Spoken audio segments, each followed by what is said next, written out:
his fantasy and his hatred towards women. The cult compound there went up in flames. It burned to the ground. 112 people inside, 17 of them children.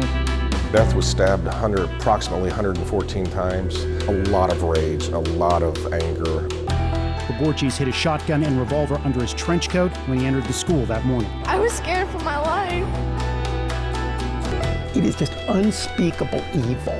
She is evil. That is the face of evil.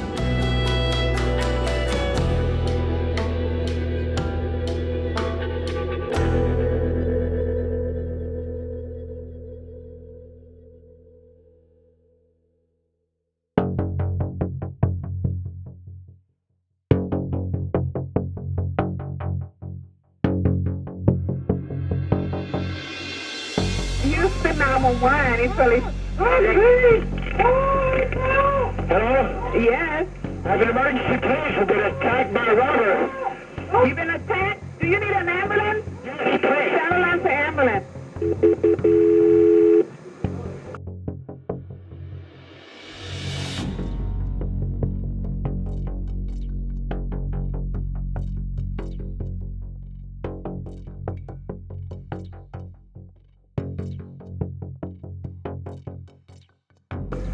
One person badly bleeding, the other hurt bad. Okay.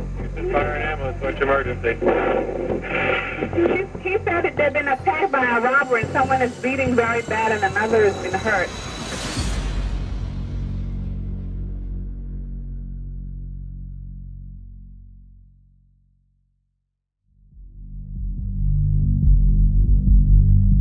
He's the devil. Came in and killed her.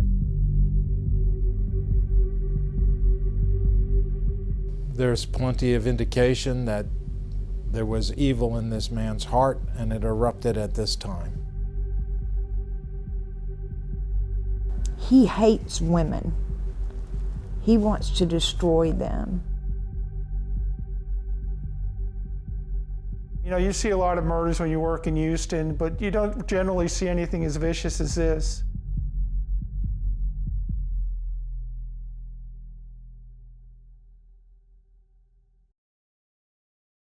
My name is Yvonne Palmer. I'm the oldest daughter of Manuela Severia.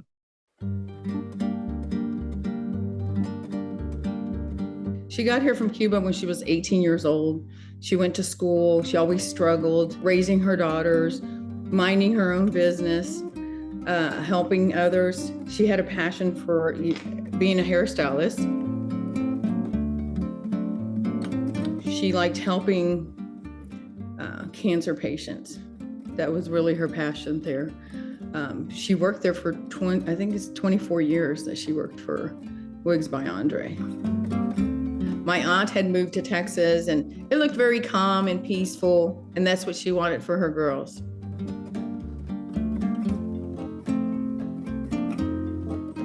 And we moved to Houston because the crime rate was really high in Miami. Go figure.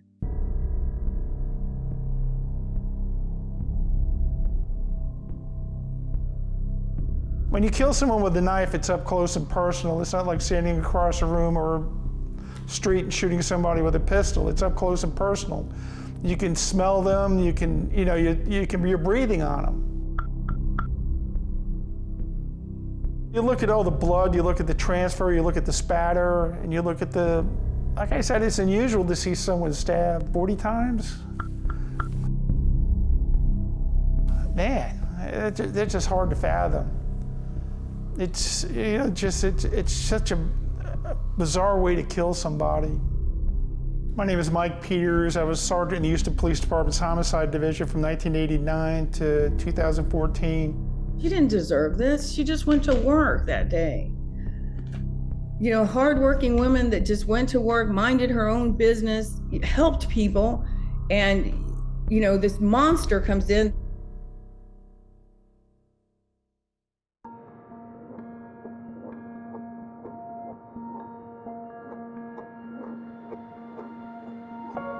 This is Officer M.L. Wright, and I'm with Sergeant G. Alderetti. We're doing an interview with Roberta Ingrando. This young man walk straight to the counter. Have you ever seen that young man? It reminds me of the man that I saw earlier in the day. It happened very fast. Look, she is there. Where's Mandy at? Behind the counter. Okay, what is she doing? Putting away the servant. Okay. And where are you at? You're in your in the workstation? back, by the phone, by my workstation, yeah. Okay. And then she said aloud, "You must be kidding." And then I stopped, I looked and said, "I'm going to call 911. Okay, when she said, "You must be kidding," what kind of voice did she have? Was it like fear? Kind of fear, something like a bad joke, you know. But the way to say, "You must be kidding," I understand it was something not to be kidding. Something wrong? Yeah, there was something wrong. Like fear? Yes. He was telling her, "Do you like these tiny little cuts?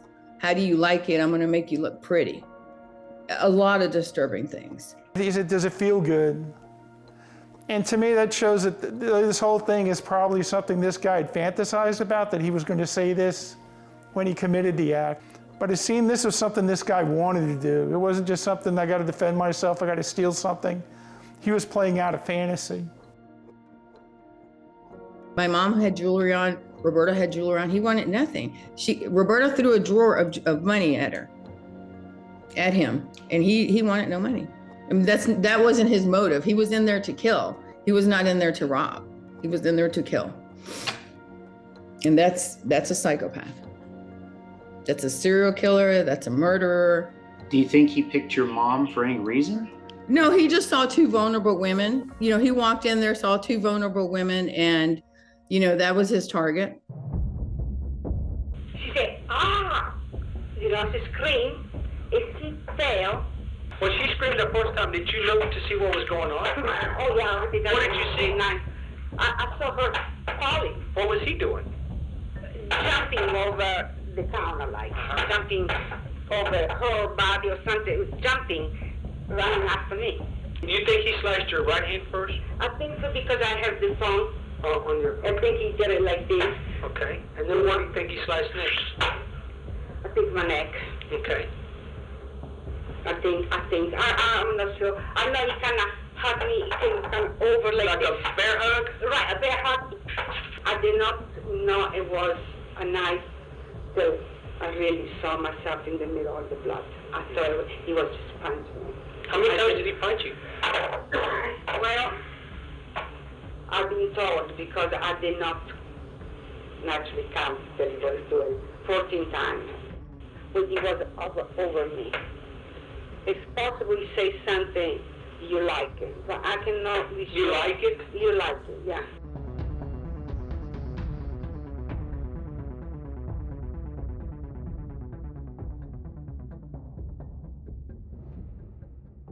He heard his wife call out, and it was in such a way that it frightened him. He came out and he saw the suspect punching his wife. Well, he thought he was punching her. What he in actuality was doing was stabbing her. So he threw some, it's a wig store, and they had some curlers. He threw the curlers at him. And my best guess is that he was in his way as he was trying to get out, and he was stabbed, defensive type wounds in the hand. I think he was stabbed once in the body.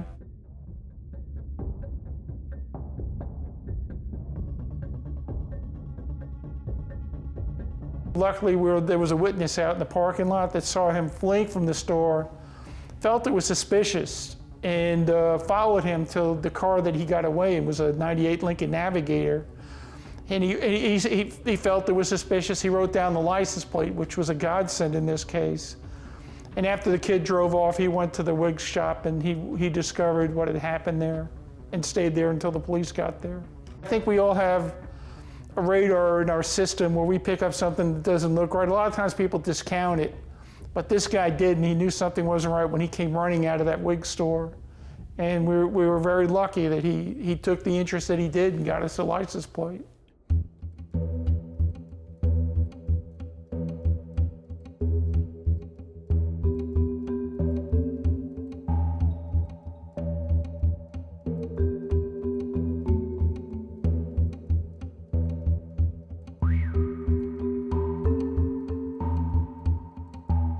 We took a video and we were trying to show the distance of that and the timing of it from where the car was found to the location where the incident took place. And we were pretty proud of ourselves with the timing to show, exactly how it all fit into place. They were able to locate the car that night. They recovered it and obtained a search warrant. During a search of the vehicle, they recovered fibers that were consistent with hairs that are on wigs.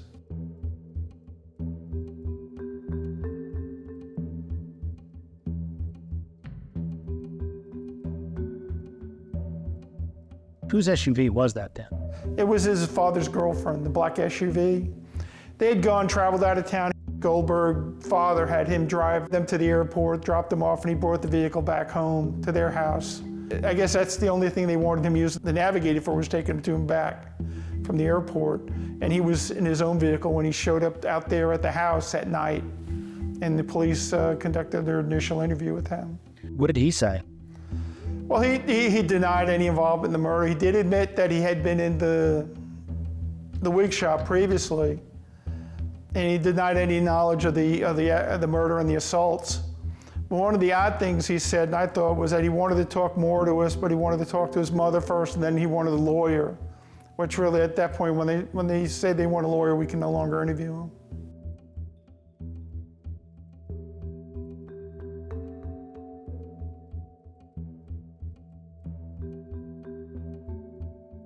Did they ever find the murder weapon?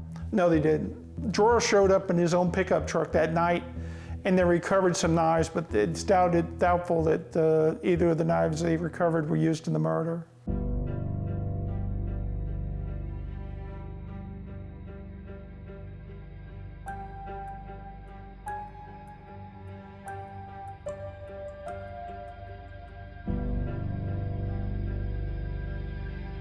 That's what kind of kicked the case off. I think that he saw the individual run out. He was a very good citizen, an outstanding witness, he explained. I think he testified from his heart and very truthfully. He said he was 80% sure of the identity. And it's commendable when a citizen comes forward and says that they're 80% sure as opposed to 100% sure or whatever, but he was very careful with, how he did it. My name is Lester Blizzard. I was the prosecutor assigned with Kelly Siegler on the Dor Goldberg case. Dor Goldberg is a case that I'll never forget. We didn't know his name or anything until the grand jury indicted him, which was 3 months later, is whenever we found out his name. And they told us they had a warrant for his arrest. And we were waiting for him to, we were down there at the DA's office waiting to see who it was that killed our mother. And he never showed up. And then from there is where we had to take matters into our own hands to make sure that my mother's case just did not fall through the cracks. It wasn't just another murder in Houston. Someone's gonna pay for this.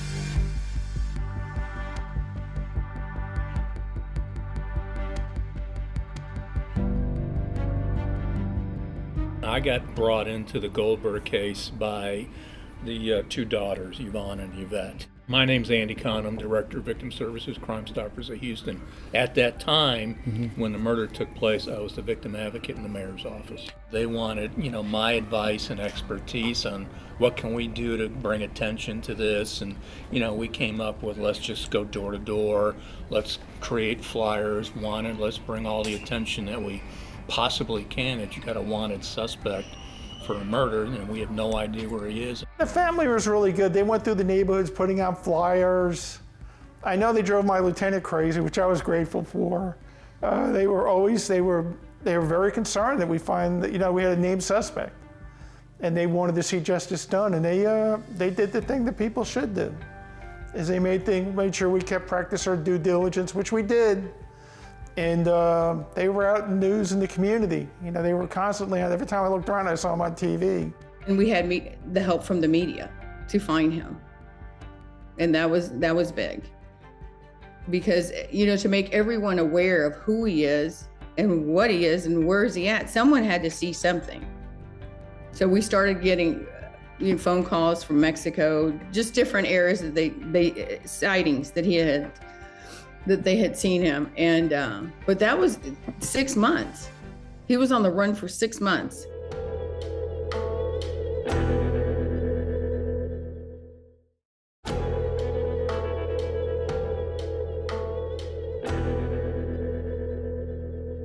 He was gone before he was charged.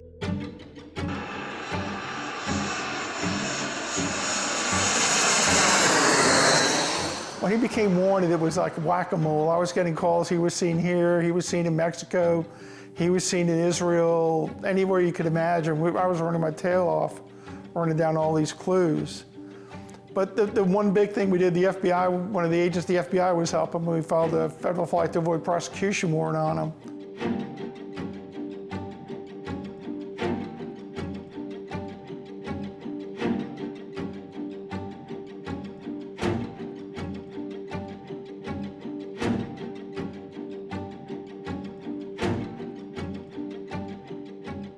That's what got him when he was flying back from Thailand. He was in Germany doing a transfer, and the German police snapped that something wasn't right about this guy. He rang him, and boom, there was a warrant. We think that the German police officer did an outstanding job out there in tracking and making sure that the warrant was valid and taking him into custody at the time. The German police officer came and testified for us about that. And then they want to bond him out on $25,000, which I thought that was the biggest slap in the face. So we got them to raise it up to $100,000. We collected 1,800 signatures and went up to the judge. He's out on an ankle monitor, and even the neighbors are seeing him going to McDonald's to get food and all that because we were in the neighborhood. We were watching him. Police doesn't have time to watch him. We'll watch you to see what you're doing. You did actual surveillance on him? Him, his family, everyone. They put a gag order on me, Andy Kahn, my sister, everyone in our case, basically, on our side. And we could not show any emotions in court because we were going to influence the jurors. I was sitting in my office and I got served with a gag order. I was hit with a gag order out of the 248 District Court. So now we can't say anything. Did you ever figure out why that wig shop? No, I don't. I never uncovered that, but the motive was something that we struggled with in the case. It's not your traditional motive, but we were struggling for how this type of horrible event could pop out of really nowhere and in such a nice section of our town.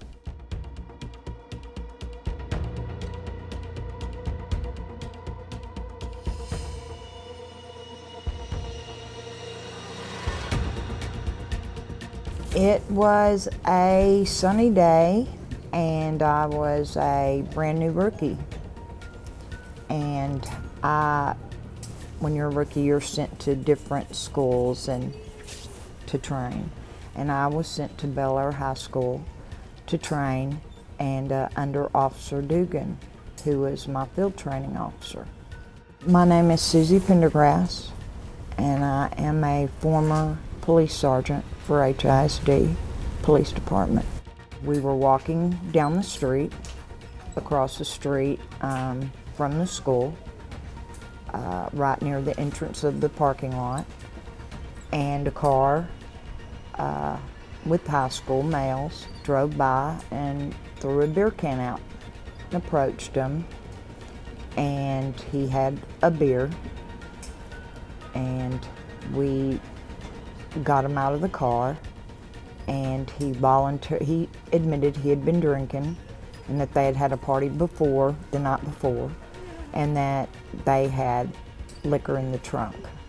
He voluntarily let us look in his car, and there was 3 joints, marijuana, in the car, and there was a small knife, double-edged. So we took him into the office, into the school, into the principal's office. I was going through his backpack. We'd already found some, dope, so I was looking for some more. And I pulled out a spiral notebook, and I saw this picture of a devil. I'm not easily moved by hand drawing, but this was striking. And I flipped the page and read How to Kill a Woman. So I started reading. And it was his thoughts. It wasn't a poem, it wasn't a letter, it wasn't just something a kid's writing down. He's telling you how he's doing it. And he said, I'm making tiny slits all over her body so that when she looks down, she'll see red and she knows she's gonna die. And she's begging me for her life. And I'm looking into her eyes. And then she realizes that my eyes are dead and I don't have any use for this stupid bitch. And he went on to talk about how to rape a woman. He talked about penetration, he talked about cutting off her airflow, and then when she was just fixing to pass out or die, then he would let go, and that would give him his satisfaction. He talked about the urge to kill was so strong that he didn't think he could fight it anymore. It was so disturbing that I begged them to let me copy that notebook.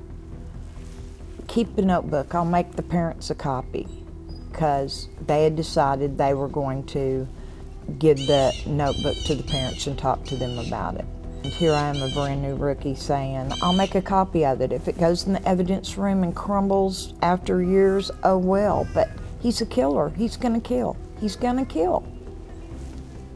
And they kind of blew me off. I had nightmares after reading that notebook. That thing never left me. I should have. It was so real that I find it hard to believe that he hadn't killed before then.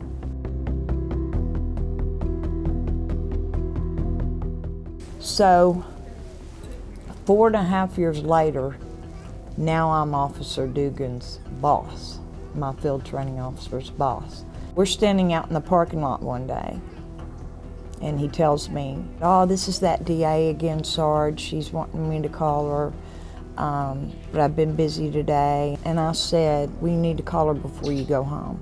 And he said, I will. And I took a few steps, and I turned around, and I said, I hope it's not the notebook killer. And I laughed. And I'll regret that laugh forever. The next morning, this man is in my office. And he's saying, Sarge, I talked to that DA last night and she wants to talk to you.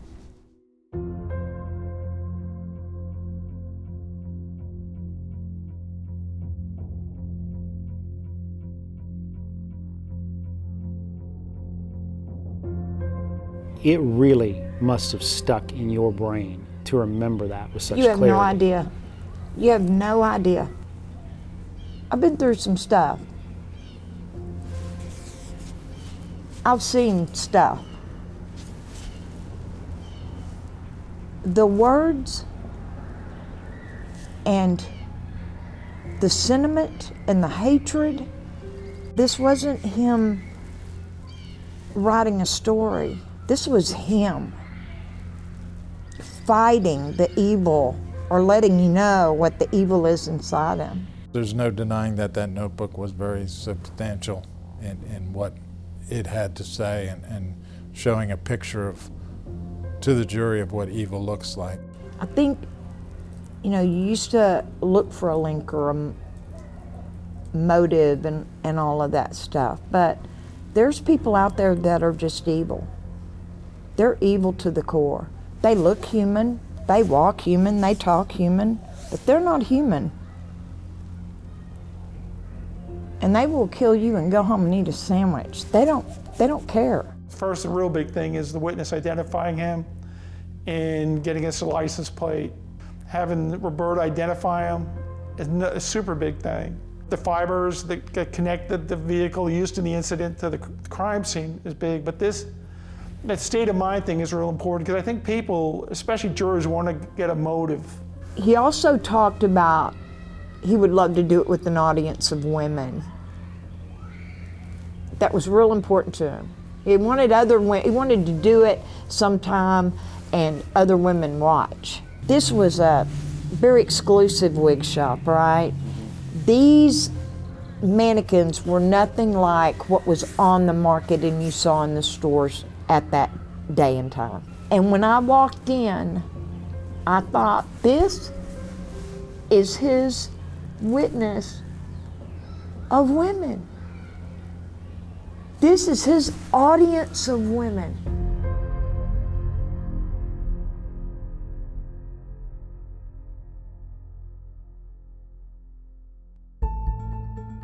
It was kind of like the smoking gun.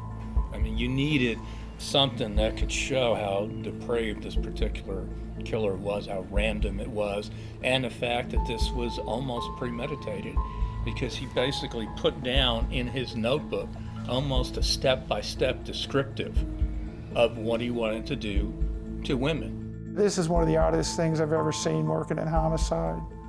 You know, first of all, the way he did it, and who he, he came from a good family, he could have had a good life. But he threw it all away for some kind of twisted reason that was going on in his head. We had to sit there day in and day out, listening to everything and just horrified.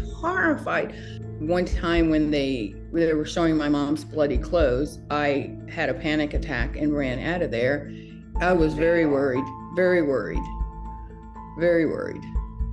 Because you don't know, at this point, you don't know which way it's gonna go. So you're sitting there really for, I think it was like 48 hours or something like that before the verdict was read. For 48 hours, you're sitting there holding your breath and, praying that, everything against him, that, the jurors saw everything. This case was a huge jigsaw puzzle with a lot of little parts, and the jury in the case, they worked through all of the problems and they were able to see the picture after putting all the little pieces together. It was a very emotional reaction here in court as the verdict was read. After 16 hours of deliberation, Dror Goldberg was found guilty. Dror Goldberg covers his mouth in shock as the verdict is read. A Harris County jury took 2 days to decide that Goldberg is guilty of murdering Manuela Silverio at a Southwest Houston wig shop in November 1998. Outside the courtroom, tempers flared as Goldberg's emotional friends reacted to the verdict, pushing a photographer. A gag order prevented anyone from commenting on the decision, including Goldberg's mother. And defense attorney Dick DeGuerin could say little more. We're all very, very disappointed, of course. There's a gag order. We've got a long way to go. Were you surprised, though? Yes, I was. Meantime, inside the courtroom, Silverio's friends and family cried and hugged in relief, and then left the courthouse. See you guys Monday. And although they're also banned from talking, Silverio's son-in-law couldn't restrain his emotions. Yes! The punishment phase of this trial begins Monday morning at 10, and Goldberg's punishment could range from probation to life in prison.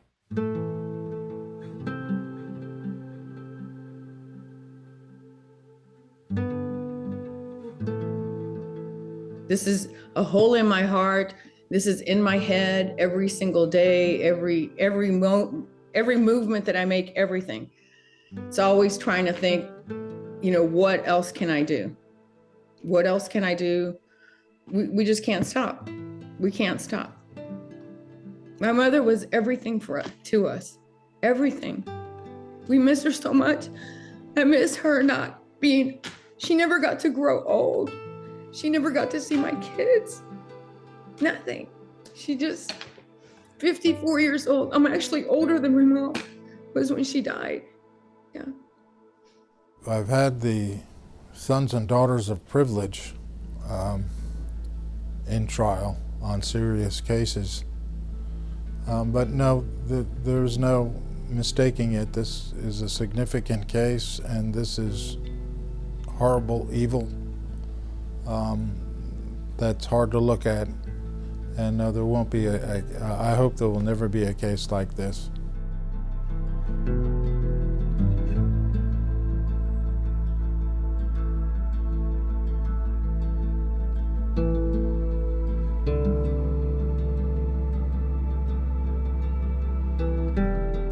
I just remember my grandmother calling me and asking me, "Where's your mom?" My mom was supposed to stop by my house. I said, "I don't know. I haven't heard from her." So I called. Nobody answered. I couldn't even speak or anything, but I remember dropping in the parking lot where I was, and I felt my whole life just stuck at me right then. And since that day, I have felt that same way. I'm not the same person I used to be. She was my everything.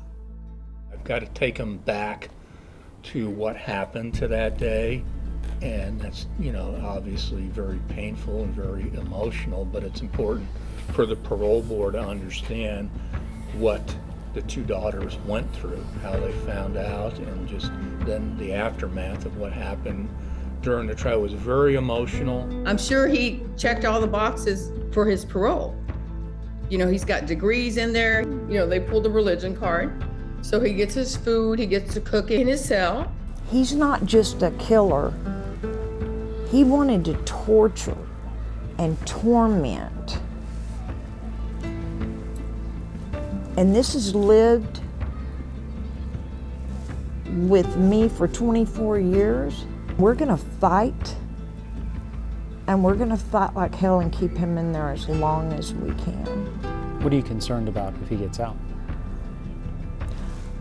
I'm concerned for the girls.